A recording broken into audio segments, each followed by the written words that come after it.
একবার এক টিচার ছাত্রদেরকে বলা হলো আজকে একটা গেম খেলা যাক। আমি যে অঙ্কটা দেবো সেই অঙ্কটার সঠিক উত্তর যে দেবে তাকে একজোড়া জুতো দেওয়া হবে, জুতো গিফট করা হবে। তো মাস্টারমশাই সেই মতো একটা অঙ্ক সবাইকে দিলেন। তো একটা কঠিন অঙ্কই দিয়েছিলেন। তো দেখা গেল সেই অঙ্কের অ্যান্সার প্রত্যেকটা স্টুডেন্ট সঠিক দিয়েছে।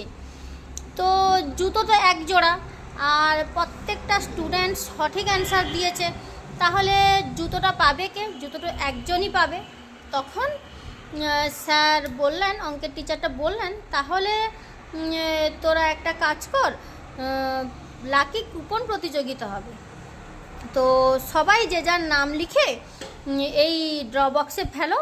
তো যার নাম আমি তুলব তো সেই জুতো জোড়াটা পাবে। তো সবাই একই কাজ করলো, সবাই ড্র বক্সে তোমার ওই যে যার নাম চিরকুটে লিখে ড্র বক্সে ফেললো। তো অঙ্কের টিচার একটা ড্র বক্স থেকে একটা চিরকুট তুললেন আর নাম পড়লেন। পুরো পিন ড্রপ সাইলেন্স পুরো ক্লাসরুমটা। তো টিচার যখন একজনের নাম পড়লেন, ক্লাসের ফার্স্ট স্টুডেন্ট আব্দুল। তো টিচার তারপরে ওই ড্রবক্সটা নিয়ে উনি দেখলেন যে এমন কোনো স্টুডেন্ট নেই যে আব্দুলের নাম লিখেনি, প্রত্যেকটা স্টুডেন্টই আব্দুলের নামটাই লিখেছিল।